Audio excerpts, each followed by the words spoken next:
On August 17th, 2025, Bloodhound Q50 was ambushed in St. Louis. Oh my lord! Since then, all eyes have been on Lil Jeff's killer as the one behind it. Now, word is, Q50's affiliates have already struck back, targeting Trap City Rob in Chicago. The war between Bloodhound and Trap City has reignited in full force. Let's break it down.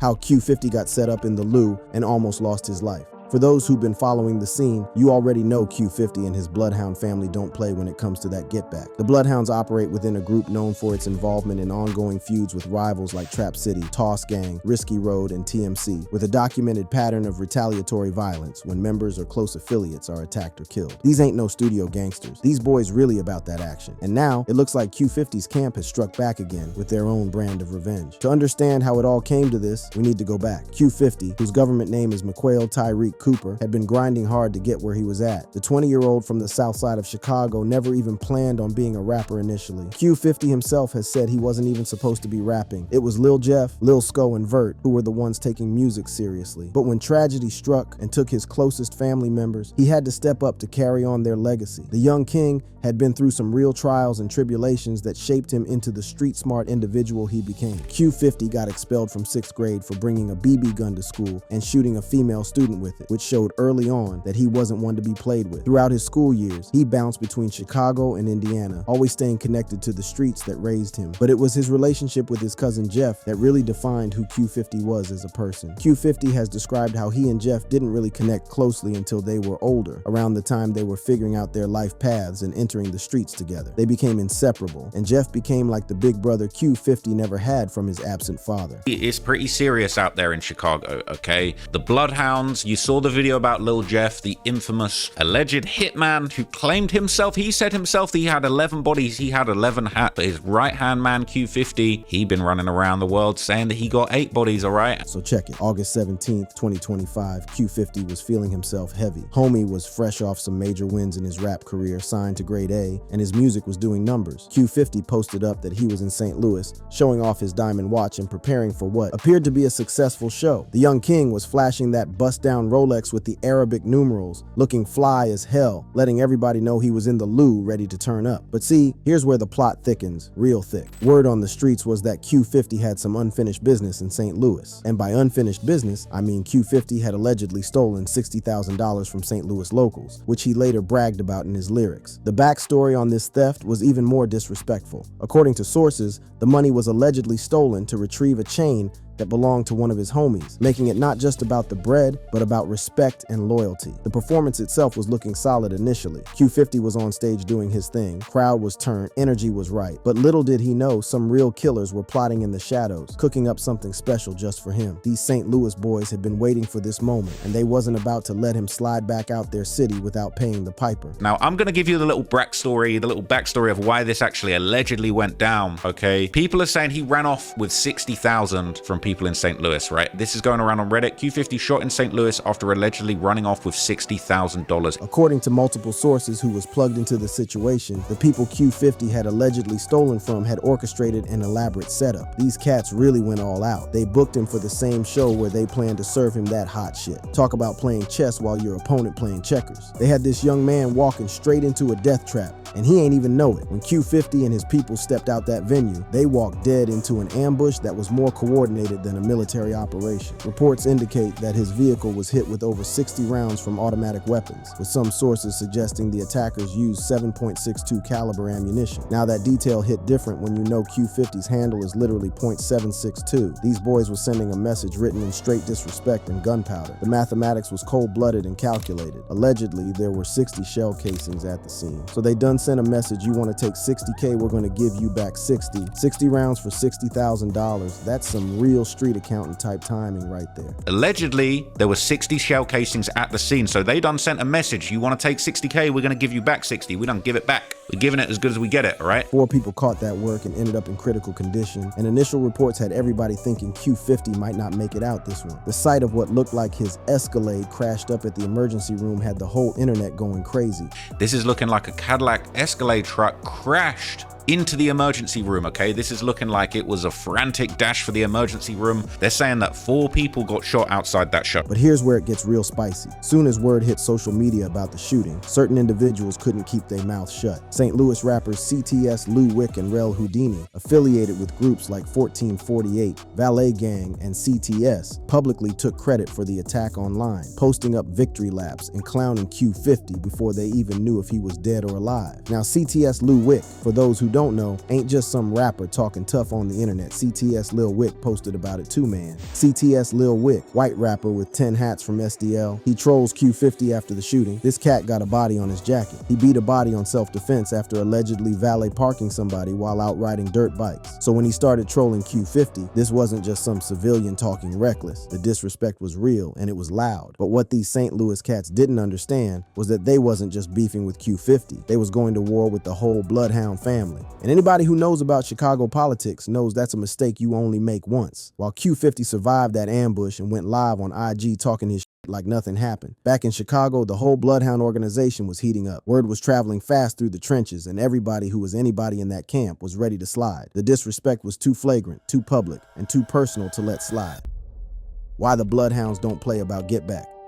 Now, if you want to understand why the St. Louis situation turned into such a big problem, you gotta know how the Bloodhounds get down when it comes to that revenge game. This ain't no regular crew of rappers who just talk tough in their music. The Bloodhounds operate within a group known for its involvement in ongoing feuds with rivals like Trap City, Toss Gang, Risky Road, and TMC, with a documented pattern of retaliatory violence when members or close affiliates are attacked or killed. These boys been perfecting the art of get back for years, and they got a whole playbook on how to serve that hot shit to anybody who comes sideways. This retaliatory culture is deeply embedded in Chicago's drill ecosystem, where beefs are fueled by personal slights, thefts, diss tracks, and prior killings, leading to chains of revenge that can span months or years. For the Bloodhounds, loyalty ain't just some word you throw around. It's a blood oath that ties them together through thick and thin. The perfect example of how they move came after Bloodhound Z Money's murder on March 16, 2023, allegedly by Trap City members in retaliation for Lil Jeff stealing a chain from Trap City affiliate Vel. The Bloodhounds didn't waste no time crying or posting sad emojis. They got straight to business. On June 25, 2023, Trap City member El Jalil Gones, known as Leo or Leal, was ambushed and killed in a Lyft ride near the UIC campus,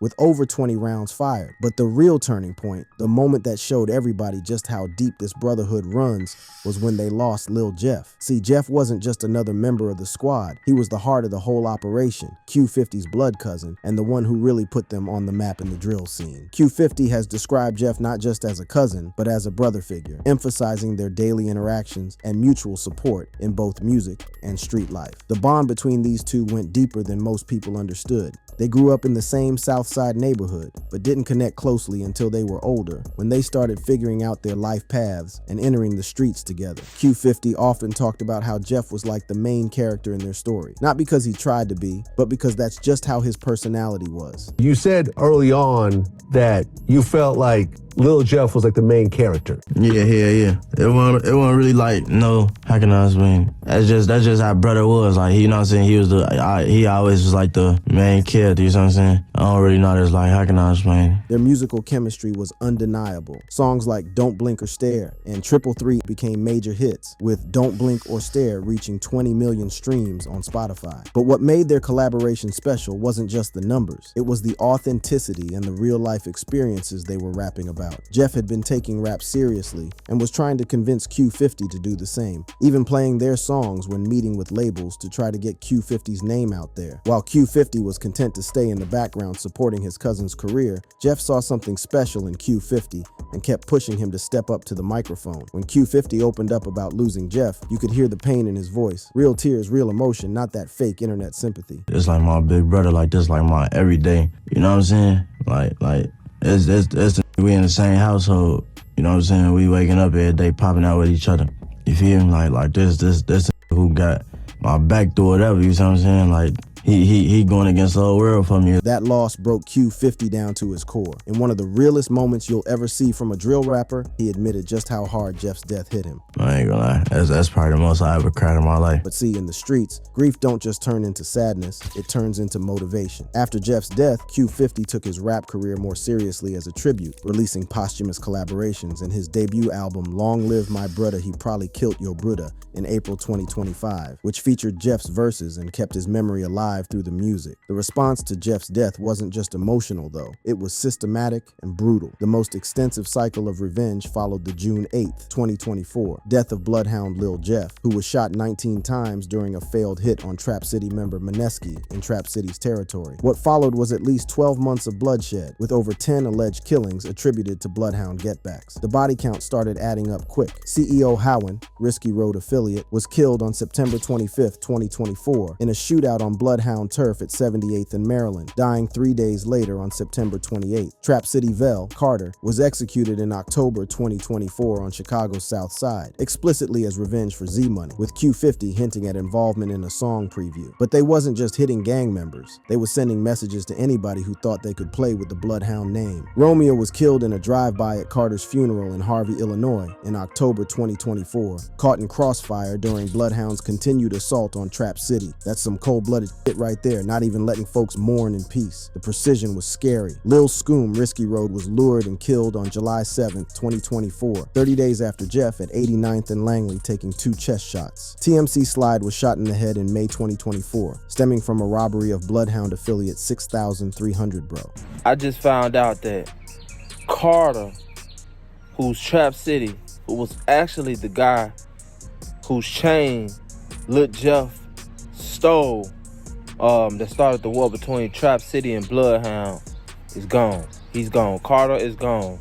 Carter was taken out last night. What made the Bloodhounds so dangerous wasn't just that they was willing to slide, it's that they was patient. They took their time, planned their moves, and struck when their enemies least expected it. This wasn't no random shooting or heat-of-the-moment violence. This was chess moves, and they was always 3 steps ahead. So when news of Q50 getting shot up in St. Louis hit the trenches, it wasn't just seen as an attack on one individual. It was seen as a direct challenge to everything the Bloodhounds stood for a crew that had built their whole reputation on protecting their own and getting back at anybody who crossed them. Letting this slide would have been seen as weakness, and in the streets, weakness gets you killed. The response was immediate. Q50 actually made a post, and in his post, he basically said like, Little Jeff and Scoom, y'all can get some rest now. Feet kicked up, and now it's time to get some money like shit. Motherfucker did what they had to do for Jeff. That wasn't just some Instagram caption. That was a declaration of war. But this time, the Bloodhounds wasn't just going to war with some local ops from the same neighborhoods. This was about to be an interstate situation with consequences that would reach from the Lou all the way back to the Chi. And for those St. Louis boys who thought they was safe because they was in a different state, they was about to learn that the Bloodhounds' reach was longer than they ever imagined.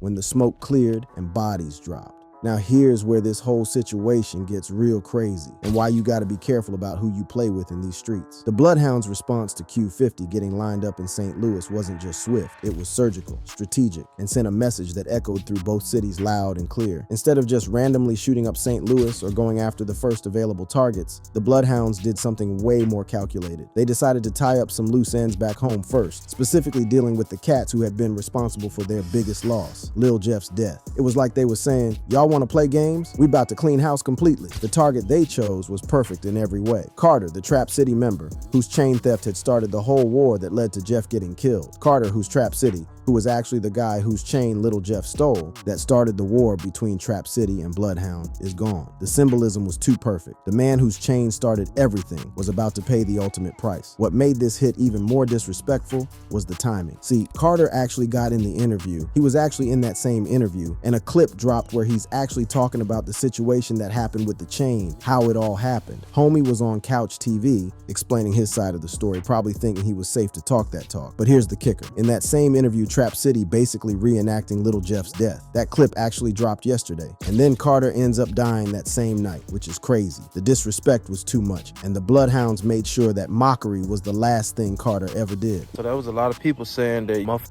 ain't got back for Jeff, they ain't did nothing, they ain't gonna do nothing. Q50 actually made a post, and in his post, He basically said like, Lil Jeff and Scoom, you know, y'all can get some rest now. Even other Trap City members knew the severity of what just happened. Rob, who said to be the one that actually did Little Jeff, made a post that said, "How many of y'all gonna die behind this chain? So it's definitely on y'all." When your own peoples is basically saying the war ain't over, you know shit is about to get uglier. But what really had people shook was realizing that the Bloodhounds wasn't just operating locally anymore. This was some next level organization. They had shooters, connections, and resources that stretched way beyond the south side of Chicago. According to Trap City Terror, Bloodhounds didn't do that. Bloodhounds got people that's sliding with them. That's doing that. Whether they did it directly or had their affiliates handle it, the message was the same. Cross the Bloodhounds and get dealt with. Meanwhile, back in St. Louis, those cats who were celebrating Q50's shooting were starting to realize they might have bitten off more than they could chew. CTS Lou Wick and Rel Houdini, who had publicly taken credit for the attack online, posting celebratory content and mocking Q50, was about to find out that talking slick on the internet can have real-world consequences. The St. Louis crew involved in the attack wasn't just some random street cats either. CTS Lou Wick, despite being a white rapper in a predominantly black drill scene, had earned serious respect after beating a murder case in 2024. He had allegedly killed someone in self-defense during a dirt bike incident and successfully argued his case in court, giving him legitimate street credibility that backed up his music. But CTS Lou Wick and his crew had made a critical error in their celebration. Instead of moving in silence after the shooting,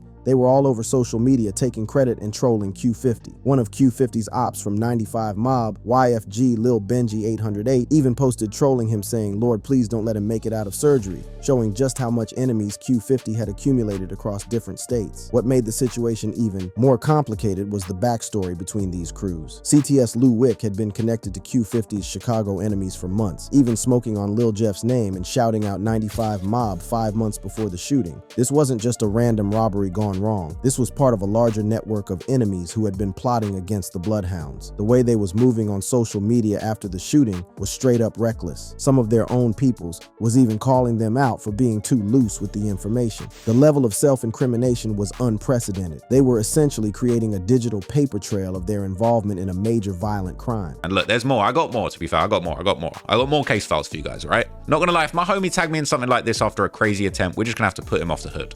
Dudes are slow. What made the situation even more dangerous was how it was evolving into a full-scale interstate beef. This wasn't just Chicago versus St. Louis. This was about organized crews with serious connections and resources going to war across state lines. Sources expressed hopes to avoid further violence, noting the risk of a broader interstate gang war. But once that genie is out the bottle, it's hard to put back. The sophistication of the whole operation showed that the Bloodhounds wasn't just some neighborhood crew that got lucky with a rap deal. These were strategic thinkers who understood the game on multiple levels. They knew how to make moves that would send the right message to the right people, while also handling their business in a way that protected their own interests. For Q50, surviving that St. Louis ambush was just the beginning. The young king had to deal with the reality that he now had active enemies in multiple states, all because of past actions and current success. But instead of hiding or backing down, he doubled down on his commitment to the Bloodhound way of life. I go through that every single day, losing my best friend, my heart, my big brother, my everything. The who wake me up in the morning, who, you know what I'm saying, who I would, every single day. The broader implications of this whole situation go way beyond just these specific individuals. When you got criminal organizations that can coordinate attacks and retaliation across multiple states, that's a whole different level of street politics. Law enforcement agencies that already struggle to share information across jurisdictions now got to deal with crews that move like corporations but shoot like soldiers. The role of social media in all this can't be ignored either. When cats is live streaming their crimes, posting their locations, and basically creating evidence trails in real time, it changes the whole game. But it also means that beefs that might have stayed local can now go viral and attract attention from all over the country. What's particularly troubling about this situation is how it represents the evolution of gang warfare in the digital age. The Bloodhounds have a documented history of celebrating their violence in diss tracks and social media, perpetuating the cycle through digital means. Songs like Q50's King Draco, where he posed with 9 hats, became viral moments that were interpreted as references to body counts, whether that was the intention or not. Q50 has maintained that much of his violent lyrics are actually references to video games like Call of Duty and GTA, claiming that when he and Jeff rapped about taking to kill school, they were talking about teaching people how to play video games. But the line between entertainment and reality becomes dangerously blurred when real violence follows these artistic expressions. The interstate nature of this conflict also highlights how modern gang warfare has evolved beyond traditional neighborhood boundaries. The ability of criminal organizations to coordinate violent activities across state lines represents a significant challenge for law enforcement agencies who often struggle to share information and coordinate investigations across jurisdictional boundaries. For Q50 personally, this experience has only reinforced his commitment to both his music career and the Bloodhound way of life. Despite surviving the shooting, he continues to face ongoing threats and has to navigate the dangerous reality that his enemies are always watching, always waiting for an opportunity to strike. Every public appearance, every business decision, and every social media post has to be calculated with the understanding that it could potentially put him in harm's way. As this story continues to develop, one thing is clear. The cycle of violence that defines modern drill culture